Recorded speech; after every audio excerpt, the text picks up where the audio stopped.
Padre, en esta noche te damos gracias porque nos permites una vez más adentrarnos en tu Santa Escritura. Pedimos el auxilio de tu Espíritu Santo para que nuestra mente espiritual pueda recibir la riqueza y la enseñanza de tu verdad. Gracias por los hermanos que se han preparado y se han esforzado por traer lo que tú le has dado. Bendice a cada uno de mis hermanos en esta noche y a todos aquellos que a través de las redes escucharán esta enseñanza. En el precioso nombre de Jesús pedimos eso y en ese precioso nombre te bendecimos. Amén. Hermanos y hermanas, buenas noches. Vamos a continuar con la enseñanza de Gálatas, capítulo 3, versículos 15 y un pedacito del 19. En el siguiente estudio, nuestro hermano Omar nos va a ilustrar sobre el versículo 19 y los que siguen. En esta segunda parte, hermanos y hermanas, Pablo hace una pregunta muy importante. En el versículo 19, que va a ser muy importante en el estudio de esta noche. ¿Para qué entonces la ley?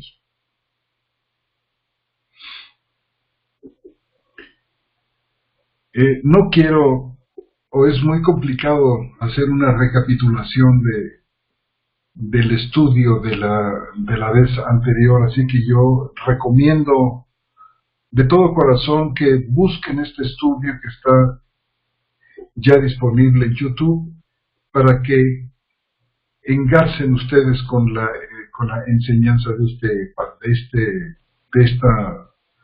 de esta segunda parte de los versículos 15 al 19. En el versículo 18, porque lo habíamos dejado en el 17, en el versículo 18, Pablo va a establecer dos hechos innegables. El versículo dice: porque si la herencia es por la ley,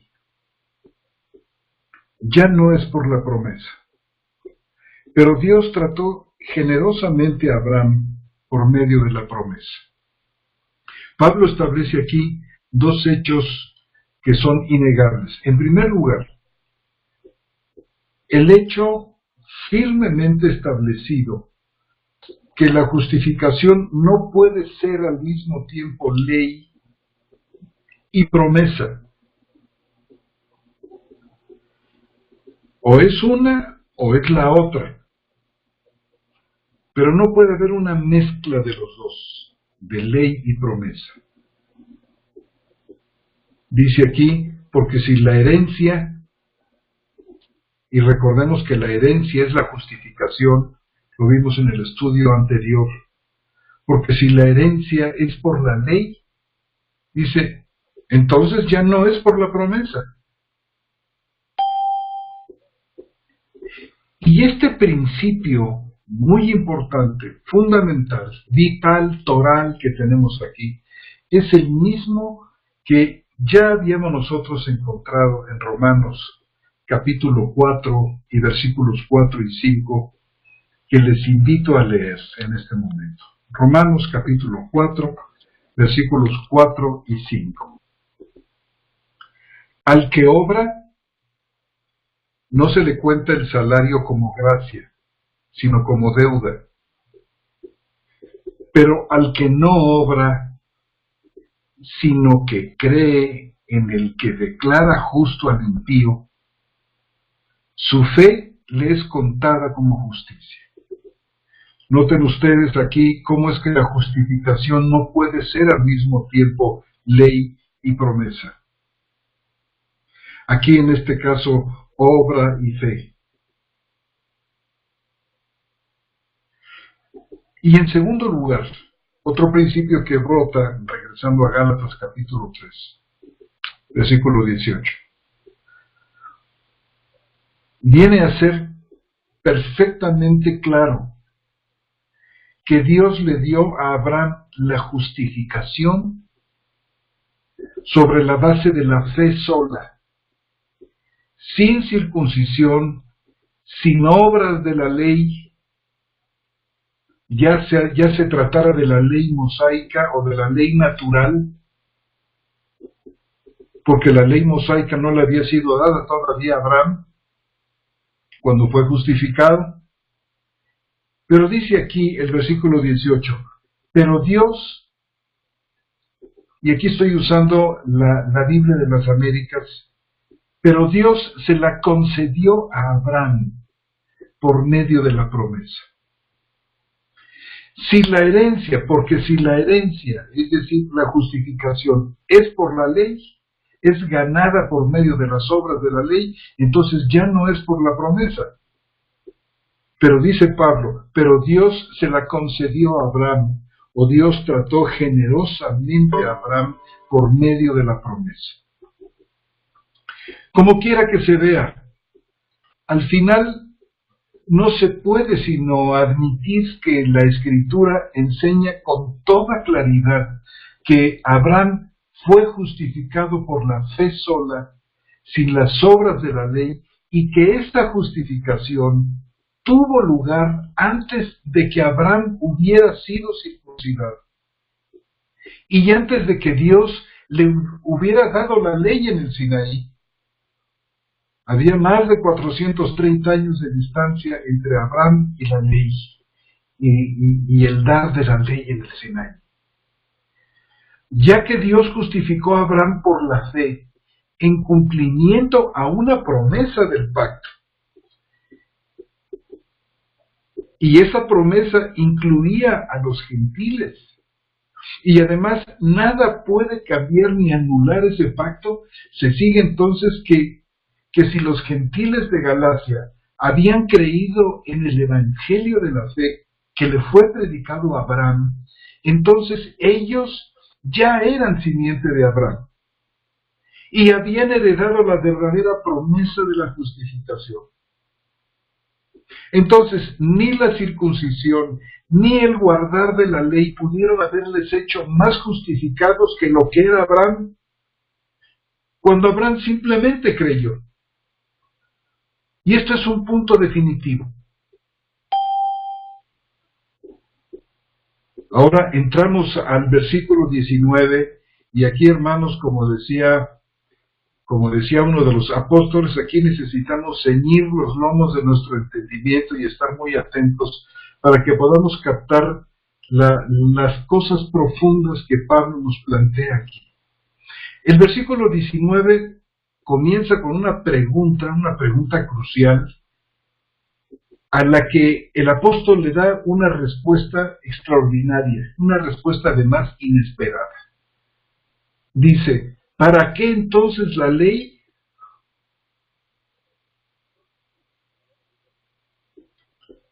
Si la justificación fue dada y otorgada por medio de la fe exclusivamente, la pregunta es entonces, bueno, ¿para qué entonces sirve la ley? Y contesta Pablo, fue añadida a causa de las transgresiones, hasta que viniera la simiente a la cual había sido hecha la promesa.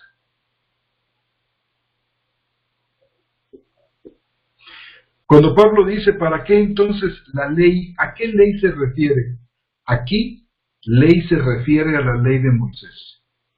O también puede referirse al pacto de ley que fue dado a Israel en el Sinaí. No hay duda de que esta ley jugó un papel muy destacado en la historia de Israel.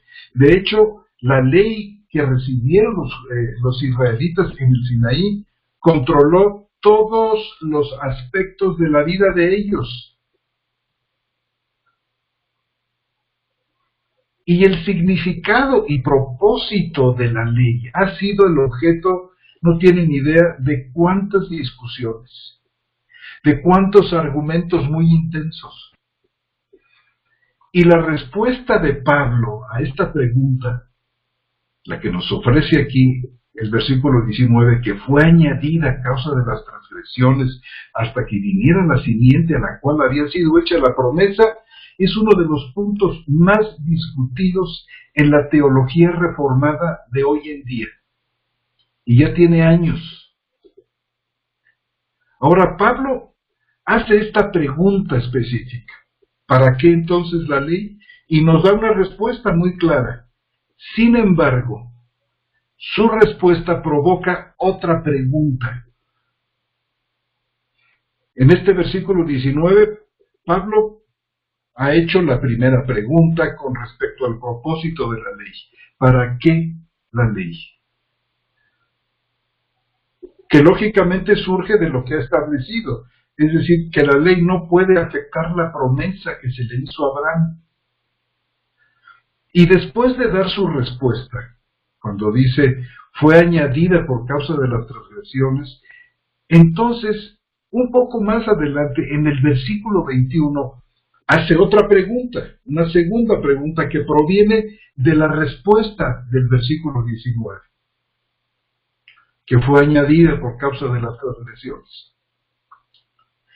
Si era cierto que, en primer lugar, la ley provocó el pecado y la ley hizo aumentar las transgresiones, como vamos a pasar a ver, y en segundo lugar, si la ley no solo no le da al pecador ninguna ayuda para que obtenga la justificación, sino que en realidad obstaculiza la búsqueda, entonces no se desprende lógicamente que la ley está en contra de las promesas de Dios. Por eso esta es la pregunta del versículo 21, la segunda pregunta que decimos surge de la primera pregunta del versículo 19. Dice, entonces la ley está en contra de las promesas. Pablo, por supuesto, de inmediato deja en claro que tal cosa es sencillamente imposible. Dice, en ninguna manera. Porque eso significaría que Dios se está contradiciendo. Pero no parece en verdad que hay una especie de contradicción muy real entre los tratos de Dios con Abraham y los tratos de Dios con Moisés. Me parece que es vital que nos demos cuenta de un hecho importante. Si no hubiera una contradicción evidente y profunda entre la promesa y la ley, Pablo nunca hubiera hecho ninguna de estas dos preguntas. Ahora, no le damos ningún buen servicio a Dios, no protegemos a Dios de la acusación de ser inconsistente si leemos el texto de tal manera que se niegue la clara tensión que existe entre ley y promesa. El que no se pueda conocer, el no poder conocer y reconocer esta contradicción evidente, palpable, entre ley y promesa, ha sido la razón que le ha impedido a muchos teólogos que lleguen a entender con claridad el problema. Olvídense de que pueden llegar mucho menos a la respuesta.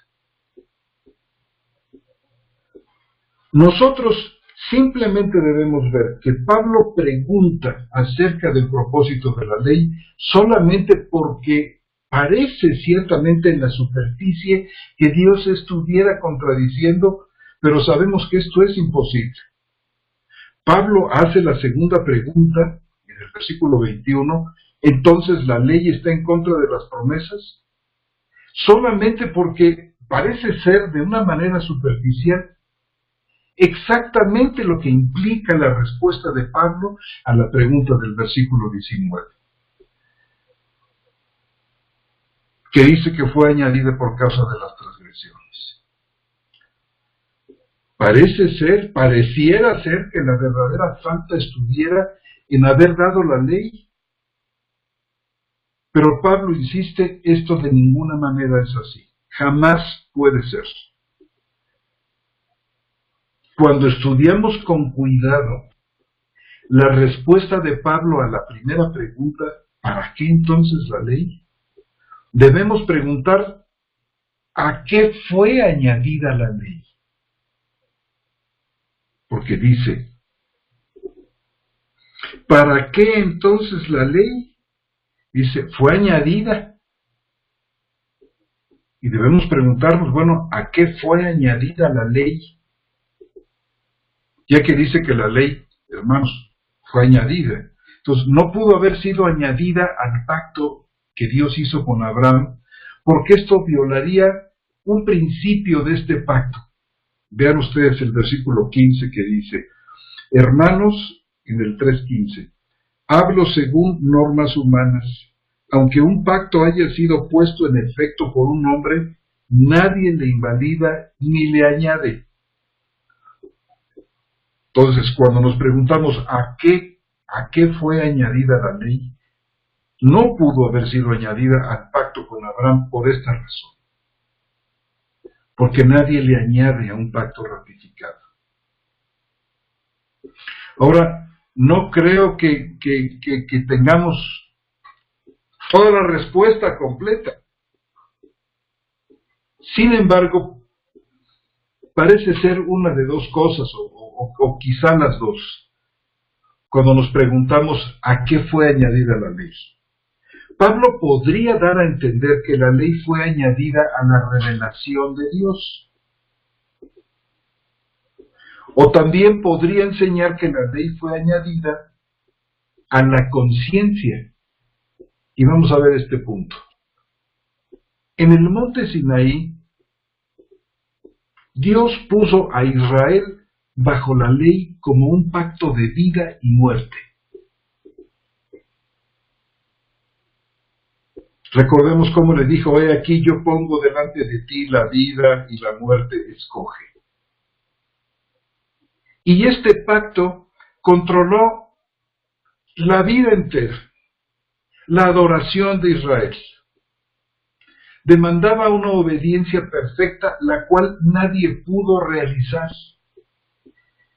Y cuando una persona pecaba inevitablemente contra este pacto de la ley, este pacto demandaba una ofrenda aceptable, la cual nadie podía ofrecer. Como consecuencia, la conciencia de Israel, por eso digo que probablemente ¿a qué fue añadida la ley? A la conciencia. La conciencia de Israel estaba en medio entre los constantes recordatorios de Israel de una obligación no realizada y una culpa que estaba ahí continuamente, una culpa ganada. Y recordemos nosotros las dietas de los israelitas, sus vestidos, sus rituales, el velo en el tabernáculo y otras muchas cosas les recordaban a los israelitas constantemente de sus obligaciones y de su fracaso en cumplir con estas obligaciones. Además, no había ninguna ayuda disponible para que el israelita guardara la ley y no había una manera permanente de hacer callar sus acusaciones justas. El sistema de los sacrificios, el sistema sacrificial, especialmente el día de la expiación, daba alivio temporal y parcial, pero nada podía libertar a un israelita de las manos del tutor o ayo.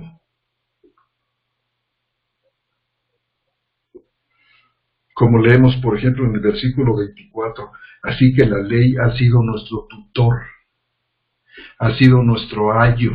Ya cuando lleguemos ahí vamos a explorar muchos detalles de este ayo, de este pedagogo.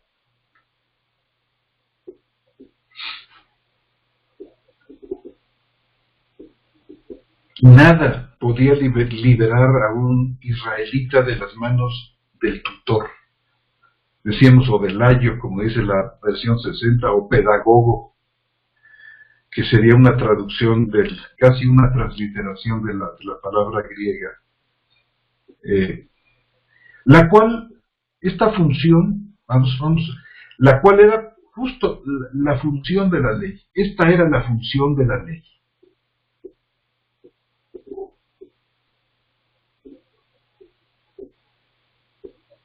No había manera de hacer callar las justas acusaciones de la ley. Y el alivio era temporal nada más. Y esta era la función de la ley puesta en la conciencia del israelita. Así es que cuando dice Pablo en el versículo 19 que la ley fue añadida, ¿a qué fue añadida? Fue añadida a la conciencia.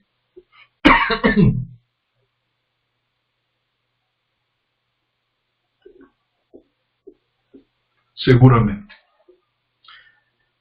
Hablaremos más, decíamos, sobre el significado del tutor cuando lleguemos al versículo 24. Ahora, la siguiente cosa que tenemos que notar es que la función específica de la ley como tutor tuvo un comienzo histórico y también tuvo un final histórico. La frase fue añadida,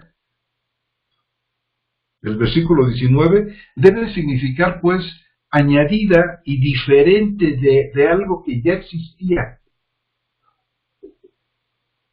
La frase fue añadida denota un comienzo de ley o quizás una nueva función de ley en un punto específico del tiempo. Y seguramente algunos teólogos no aceptarán este hecho. Pero Pablo es muy enfático cuando afirma, por ejemplo, en Romanos 5:20, que la ley entró. La ley entró en el Sinaí. Vean ustedes cómo dice Romanos capítulo 5:20. Y nos quedamos un segundo ahí porque voy a tocar enseguida otro versículo de este capítulo. Fíjense cómo dice el versículo 20 de Romanos 5. Dice, así la ley entró para que el pecado abundara. Pero donde el pecado abundó, sobreabundó la gracia. Entonces, la frase de Gálatas 3:19 fue añadida, debe significar que fue añadida a algo que ya existía. Y además era diferente a algo que ya existía. Y decimos, puede significar un comienzo de ley, o quizás una nueva función de ley, en un punto específico del tiempo. Por eso Romanos 5:20 dice, entró. En algún punto específico del tiempo entró, y entró en el Sinaí. Ahora, para todos aquellos que dicen que la ley de Moisés, los famosos 10 mandamientos ya existían desde antes de que fueran dados en el Sinaí, y que Abraham y que Adán y todos los seres creados estuvieron bajo esta ley, esto es un error, y Romanos capítulo 5 justamente lo contradice, porque aquí dice que la ley entró, pero algo no puede entrar si ya está ahí.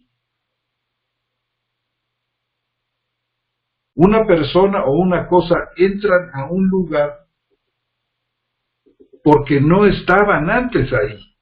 Al dar un paso dentro, digamos, una habitación, entran y no se encuentran consigo mismo que ya estaba ahí. Algo no puede entrar si ya está ahí. Y el apóstol aquí en este capítulo 5, versículo 13, dice, porque hasta la ley había pecado en el mundo. Porque hasta la ley, es decir, porque hasta antes de la ley había pecado en el mundo. Y si la ley en algún sentido no tiene un principio histórico del Sinaí, entonces Pablo está diciendo incoherencias.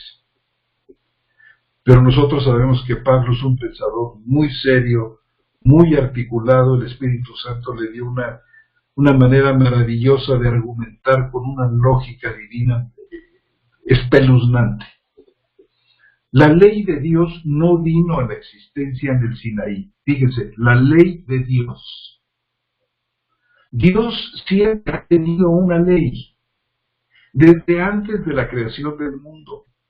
Dios tiene un carácter.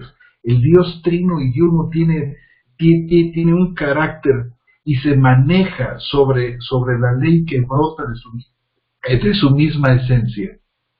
Podemos hablar de la ley de Dios. Por ejemplo, Dios es santo, santo, santo. Dios está apartado totalmente del mal. Dios aborrece la mentira y el pecado. Y esta ley, esto es una ley. Dios tiene esta ley. Dios es perfectamente santo. Esta es la ley de Dios que antecede a la creación de todas las cosas. Es inherente a Dios, es intrínseca a Dios, existe desde antes, desde muchísimo antes de que el universo llegara a la existencia. Ahora, esta ley de Dios ha sido transmitida a los hombres de diversas maneras, en diversas porciones, en diversas situaciones a lo largo de la historia. A veces se ha expresado en forma de mandamientos breves, como el que le dio, por ejemplo, a Abraham. No comerás del fruto. Y otras cosas que le mandó hacer. Abraham cuando se manifestó a Abraham, Dios dio su ley, expresó su ley eterna de una manera determinada. Por ejemplo, le dijo, anda delante de mí y sé perfecto. Además, esta ley de Dios ha tenido una expresión en el corazón de todos los seres humanos que han venido a este mundo. Lo que Pablo llama en Romanos 2, la obra de la ley escrita en el corazón. Este principio divino de Dios que está en el corazón de todos los seres humanos. Esto lo vimos en el estudio anterior y les remito ahí para algunas consideraciones adicionales. Esta ley que le llaman algunos ley natural, bueno, es expresión de esta eterna ley de Dios que está por encima de todos los seres creados y que es inherente al carácter de Dios. En un momento dado, Dios manifiesta esta ley suya a Israel en el Sinaí. Y la ley expresa, manifiesta el carácter sagrado de Yahvé. Y después la da a Cristo en lo que llama el apóstol Pablo la ley de Cristo. Todas estas son manifestaciones de la ley de Dios. Ahora bien, regresando a lo que estábamos hablando aquí.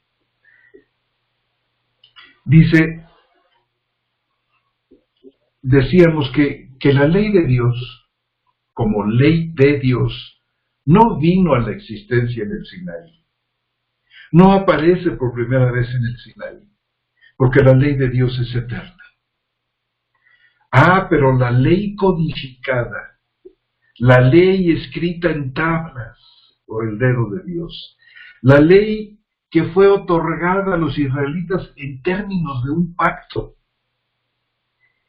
la ley que fue dada a Israel funcionando como un tutor en su conciencia, esta ley sí comenzó en el Sinaí.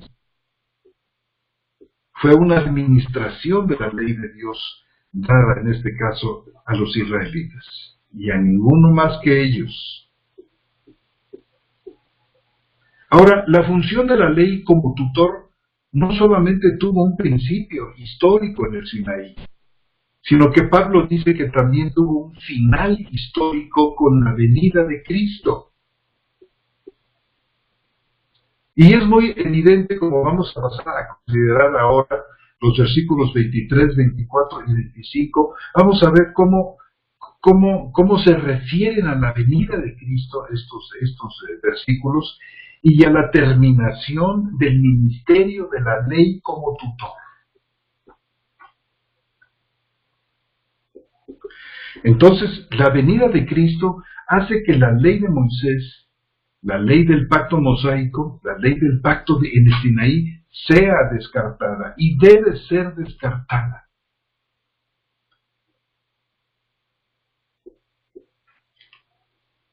Con la venida de la verdadera simiente a la cual se hicieron las promesas. Fíjese, por ejemplo, vamos a regresar a Gálatas en el versículo 19 del capítulo 3. Dice: ¿para qué entonces la ley fue añadida a causa de las transgresiones hasta que viniera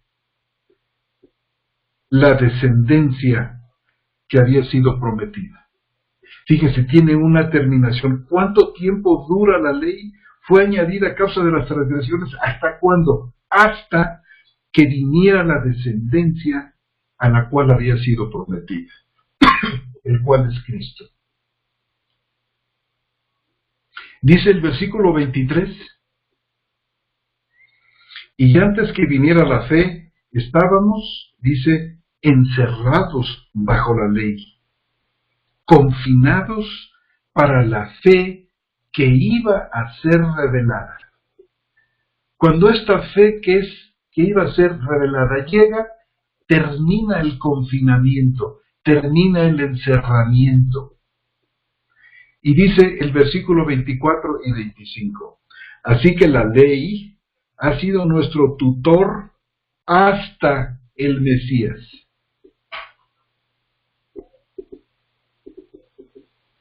La Reina Valera tiene un error grave de traducción ahí, porque dice que fue nuestro tutor para llevarnos a Cristo. Las palabras para llevarnos a no están en el texto, son añadidas, por ejemplo, en algunas versiones en letra cursiva, para señalar que no forman parte del texto. Realmente el versículo 24 dice que la ley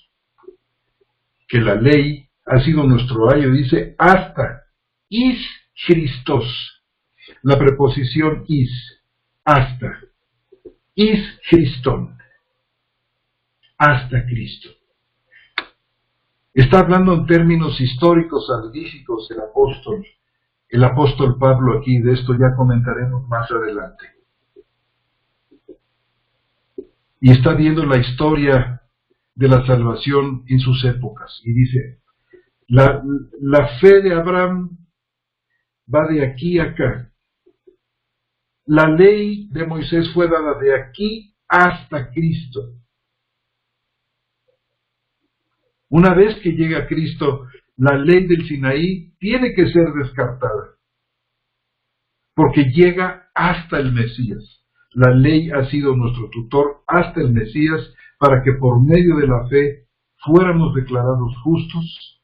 Y dice, y habiendo venido la fe, ya no estamos bajo tutor. Esto es muy claro. Y cada versículo que hemos visto aquí, los versículos 19, 23, 24 y 25, nos enseñan que la venida de Cristo terminó con una relación que solamente Israel tuvo con la ley que comenzó en el Sinaí.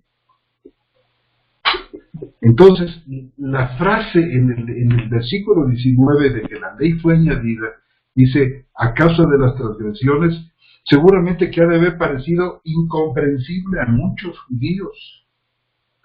Y desafortunadamente son muchos o algunos los teólogos hoy en día que batallan con esta declaración de Pablo.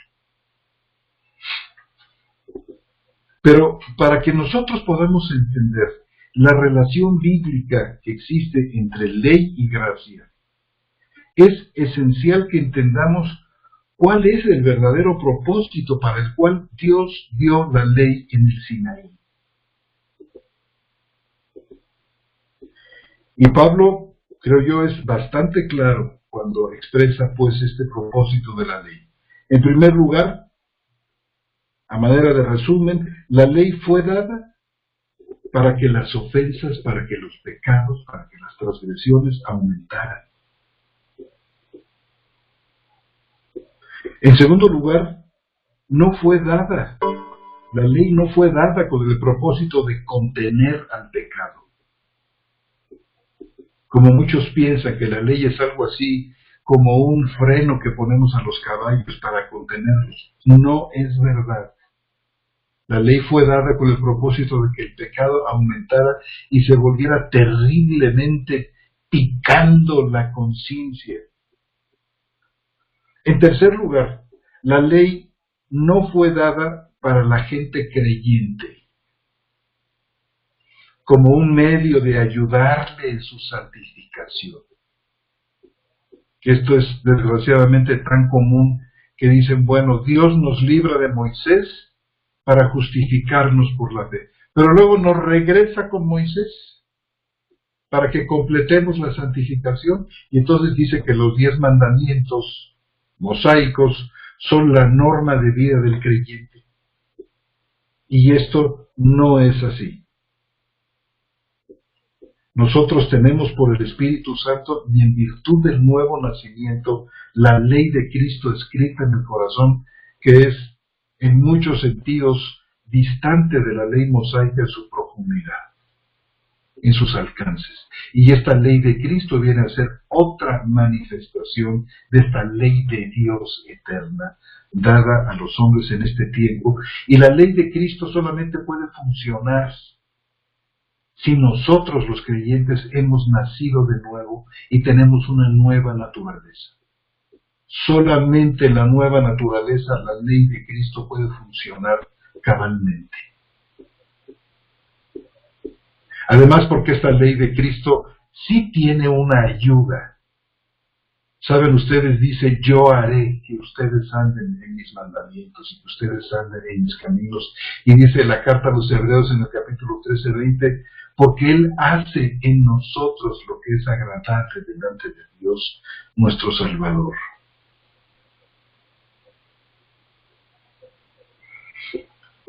Y por último, la ley no fue dada primeramente como una especie de barrera para proteger al Evangelio dada a la nación de Israel. Quiero ser muy insistente al terminar diciéndoles que la ley fue dada, como dice Romanos 5:20, para que el pecado abundara. Y dejo aquí en este momento el estudio. Seguramente hay algunas preguntas. Y bueno, nos vamos a dar un momento. Yo lamentablemente tengo que salir en este momento a cumplir con un compromiso del Evangelio. Y tendré que dejarlos, pero puedo con mucho gusto atender una o dos preguntas con respecto al estudio de esta noche.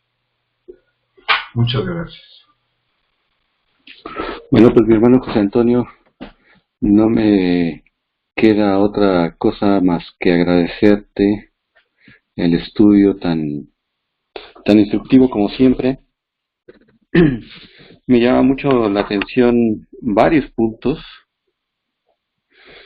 pero creo que uno de los puntos más quizá esenciales del estudio fue que esta añadidura de la ley, pues sin duda fue algo que, contrario a lo que algunos hermanos piensan, que el principal plan de Dios es para con Israel y que la iglesia es en este sentido un paréntesis en la historia, pero que el plan verdadero es el de Dios para con Israel. Pues aquí Pablo menciona que la ley, y siendo la ley como el acta constitutiva del pueblo de Israel, pues la ley fue una añadidura sí a la conciencia, pero también quizá al plan soberano de Dios que tenía de querer justificar al hombre por medio de la fe. Y creo que eso es parte del argumento de Pablo cuando vemos justamente aquí en Gálatas 3:8, que ya lo habíamos mencionado antes. El Pablo está diciendo aquí que la Escritura, previendo que por la fe declara justos a los gentiles, proclamó de antemano las buenas nuevas a Abraham. En ti serán benditas todas las naciones. Es decir, proclamó el Evangelio de la salvación por fe. Es decir, el plan principal de Dios era la salvación, no solamente de los judíos, sino la salvación de todo aquel que pusiera su fe en el Mesías. Ahora, ¿por qué se revela hasta ahora? Pues justamente Pablo lo está explicando más adelante. Dice, hasta que viniera la simiente, la descendencia que había sido prometida. Y esa descendencia es Cristo. Me parece que esa es una observación muy importante, porque no es que no es que la ley haya sido añadida a la promesa como algo que completa la promesa, sino más bien fue añadida como algo que simplemente encerraba todo bajo pecado. Y esto me llama mucho la atención porque Romanos hace la misma observación. Si no mal recuerdo aquí, Romanos 11:32 nos dice, porque a todos encerró Dios en desobediencia para tener misericordia de todos. Entonces, el plan de la ley nunca ha sido, yo creo que tiene varios usos, y eso yo creo que tendría un estudio completo que hacerse para ver cuáles fueron todos los puntos y todos los beneficios que tuvo la ley y los objetivos, entre ellos traer, salvaguardar la línea mesiánica, por ejemplo, pero en ningún sentido la ley tenía el objetivo de refrenar el pecado, todo lo contrario. Y esa es la experiencia de Pablo en Romanos 7, cuando dice que él, cuando escuchó el mandamiento, el pecado se volvió en él sumamente pecaminoso, porque existe esta ley en los miembros, esa ley del pecado, esa carne vendida al pecado, que se rebela siempre contra la ley de Dios. Y creo que también es importantísimo la observación que hiciste, mi hermano, cuando haces ver que ciertamente Dios tiene una ley, y creo que es importante hacer la anotación, en el hecho de que Dios no es que esté sujeto a ninguna ley, porque eso implicaría que existe algo o alguien por encima de Dios. No. Dios es el que establece el estándar a través de su carácter santo. Y en esa naturaleza santa, todo lo que hace Dios se establece como ley. Pero eso es muy diferente a entender la ley como la ley del Sinaí, porque la ley del Sinaí fue una ley que, bien comentaste, es algo temporal, tuvo su propósito, pero también tuvo su fin. Tuvo un principio en Sinaí y tuvo su fin. ¿Hasta cuándo? Hasta que viniera la simiente prometida. Y esto también apunta que entonces el Evangelio sin duda era un misterio, porque justamente Gálatas 3:8 nos vuelve a decir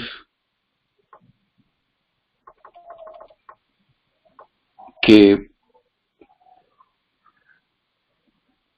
la Escritura, previendo que por la fe Dios declara justo a los gentiles, proclamó de antemano el Evangelio ahora, las buenas nuevas ahora. Es decir, fue un misterio. De hecho, Pablo en otras ocasiones lo maneja como un misterio, como algo revelado para bendición de los gentiles. Mis hermanos, no sé si alguien tuviera alguna pregunta, algún comentario para cerrar aquí el estudio. Yo les animo a que levanten la mano.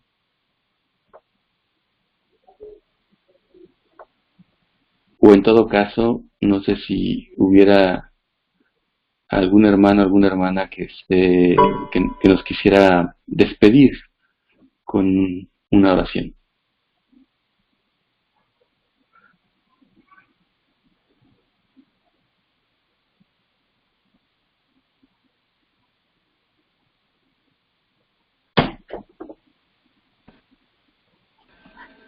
Hermano, una pregunta antes de concluir.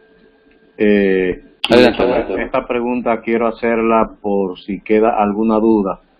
No que yo la tenga, pero hay muchas personas que se preguntan, entonces, hoy no existe la ley, es decir, andamos sin ley, porque es que cuando hablamos o utilizamos el término ley, hay dos vertientes de verlo, que es la ley dictada en las tablas de piedra. Por otro lado, también esa misma ley dictada en tablas de piedra, añadiéndole los mandamientos antiguos testamentarios. Esa se puede decir que es una ley que nosotros reconocemos como antiguo pacto.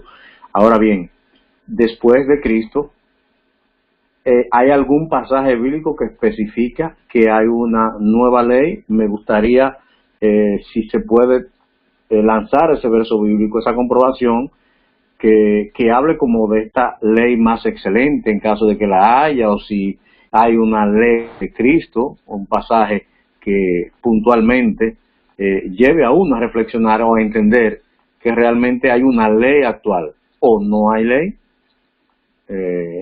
Hermano José Antonio. Muchas gracias por tu pregunta, hermano, muy pertinente y adecuada. Fíjate que las escrituras del Nuevo Pacto nos dicen que hay una nueva ley, un nuevo mandamiento, dice nuestro Señor Jesús. Un nuevo mandamiento que os doy, que os améis unos a otros. Y dice nuevo. No dice, bueno, ya habéis oído ustedes que Moisés hablaba del amor, cuando dice, por ejemplo, que amemos a nuestro prójimo. Allá en el libro de Levítico, amarás al Señor con todo tu corazón y con toda tu alma y con todas tus fuerzas, y a tu prójimo, obvio, amarás como a ti mismo. Pero aquí nuestro Señor está planteando la novedad del mandamiento. No está trayendo a colación lo que dijo Moisés, sino presentando algo nuevo, algo que Pablo, de una manera particular, le llama la ley de Cristo o la ley del Mesías. Y aquí mismo en la carta a los Gálatas nos dice en el capítulo 6 y versículo 2, sobrellevad los unos las cargas de los otros, y cumpliréis así la ley del Mesías, o la ley de Cristo. Aquí tienen ustedes una mención de la ley de Cristo, y el contexto es maravilloso. Sobrellevad los unos las cargas de los otros. Esta definición, yo diría redefinición del amor, que nada tiene que ver con la antigua prescripción mosaica, por ejemplo en el capítulo 1 de Corintios, que siempre va ligada a la consideración del otro. aquí en Gálatas 6:20 dice, llevad los unos las cargas de los otros, o en el capítulo 13 de Primera de los Corintios, que dice, hablando de este amor como ley, hermanos. Dice, en el versículo 13, yo les recomiendo que lean todo el capítulo porque tiene muchas cosas magníficas. Dice el versículo 4, el amor es sufrido, el amor es bondadoso, el amor no tiene envidia, el amor no es jactancioso, no se envanece, no actúa indebidamente, no busca lo suyo, no se irrita, no toma en cuenta el mal, no se alegra en la injusticia, sino que se regocija con la verdad. Todo lo sufre, todo lo cree, todo lo espera, todo lo soporta. Este es, amados hermanos y hermanas, el carácter de Dios. Y este es Dios haciendo en nosotros lo que es agradable. Por eso dice que el amor nunca deja de ser. Porque tiene que ver con la naturaleza eterna de Dios, porque Dios así es, porque Dios es amor y lo es de esta manera. Y aquí mismo, en esta primera carta a los Corintios, en el capítulo 9, tenemos algo muy significativo que mostrar. En los versículos 19 al 21, vean ustedes qué maravilla de pasaje, amados hermanos y hermanas. Dice, es decir, a los judíos, hablando Pablo como apóstol, porque este es el contexto, hablando de derechos y también diríamos de deberes apostólicos. Noten ustedes la manera espléndida en que procedía Pablo, ejemplo que seguramente nos redarguye a todos de cómo debe ser el ministro del Evangelio. El proclamador dice, a los judíos me hice como judío, por ganar a judíos. A los que están bajo la ley, odio la ley mosaica, como quien está bajo la ley. Y luego explica Pablo, porque Pablo ha dicho en todas sus cartas, y seguramente también fue la instrucción apostólica en Corinto, que ya no estábamos bajo la ley ni él, por eso dice él, no estando yo bajo la ley. Dice, a los judíos, es decir, a los que están bajo la ley, yo me hice como si estuviera bajo la ley, pero Pablo de inmediato dice, yo ya no estoy bajo la ley, pero me hice a los judíos como si estuviera viviendo bajo la ley, dice, para ganar a los que están bajo la ley. Y a continuación dice, a los que están sin ley, fíjese cómo menciona Pablo a los gentiles, porque a los judíos dice, me hice como judío, pero a los que están sin ley, es decir, los gentiles, que como dice Romanos en el capítulo 2, que los gentiles no tienen ley, salvo la ley que Dios ha escrito en el corazón, la ley natural, la obra de la ley escrita en el corazón, pero dice aquí, a los que están sin ley, es decir, sin esta ley mosaica, como si yo estuviera sin ley. Me hice a los que están sin ley como sin ley. Pero Pablo añade también, no estando yo sin ley de Dios. Fíjense ustedes, ley de Dios. Recuerdan ustedes lo que comentábamos hace un momento. Esta ley eterna, esta ley que es inherente a Dios. Pablo nunca ha estado sin esta ley de Dios. A los que están sin ley, yo como si viviera sin ley, pero dice, no estando yo sin ley de Dios, ya que él no está bajo la ley judía, como dice en el versículo 20, no estando yo sin la ley de Dios, dice, sino en la ley de Cristo. Aquí tenemos nosotros la otra referencia, Reinaldo, a la ley de Cristo. Y dice, y esto, dice, para ganar a los que están sin ley. Y dice el 22, me hice débil a los débiles para ganar a los débiles, a todos me hice de todo para de alguna manera salvar a algunos. Y todo lo hago por causa del Evangelio y para ser copartícipe de él. Así es que tienen ustedes aquí un cuadro perfecto en los versículos 20 y 21 de cuál era la relación de Pablo con la ley judía, con la ley natural escrita en el corazón de los gentiles y por supuesto con la ley de Cristo a la cual él sí estaba sujeto. No estando yo sin ley de Dios, sino en la ley de Cristo o sujeto a la ley de Cristo, que es, decíamos, esta ley del amor. No sé, mi querido hermano, si esto de alguna manera te sirve de explicación, te ayuda, hermano. Sé que no es tu duda, pero... Sí. Estuvo muy preciso, hermano, correcto. Gracias. Y mis amados hermanos, yo me despido, tengo que salir corriendo para atender una situación del Evangelio. Les abrazo con todo mi cariño y las dejo en las manos de nuestro hermano Omar. Que descansen, hermanos, y nos vemos, si el Señor así lo permite, el otro jueves.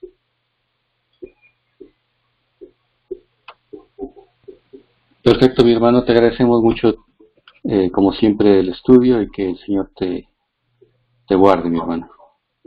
Gracias, hermano querido. Un abrazo. Hasta luego, mi hermano. Quiero aprovechar esta oportunidad para saludar al hermano Aldo, que nos visita. Creo que es la segunda noche que ha estado con nosotros. Aldo, bienvenido. Déjame abro su micrófono. Saludos, hermanos. Gusto en saludarles y ser bendecidos igualmente con ustedes por medio de estas enseñanzas. Gracias, Señor, te damos en esta hora por estas enseñanzas que tú permites, Señor, escucharnos unos a otros. Que cada palabra, Señor Jesús, que haya salido del expositor y de los que expusieron sus dudas, Señor, sean sazonadas, Señor, en nuestros corazones, sean recordadas por tu Espíritu, Señor Jesús, para que podamos andar en tus leyes, no por un esfuerzo propio, Señor, sino porque tú nos llevas, Señor. Tú nos llevas, Señor, como dice aquí el versículo, Señor, en Cantar de los Cantares, atráeme hacia ti y en pos de ti, Señor, correremos. Señor, tú eres la base, tú eres el centro, tú eres la clave, Señor Jesús. Tú eres el todo y en todo, Señor Jesús. Que cada palabra, Señor, sea recordada por tu Espíritu, en nuestro Espíritu, Señor, para poder andar día a día, Señor, en tu ley, conocerte, Señor, disfrutarte, amarte, Señor, día a día, Señor. En el nombre maravilloso de Cristo Jesús. Amén.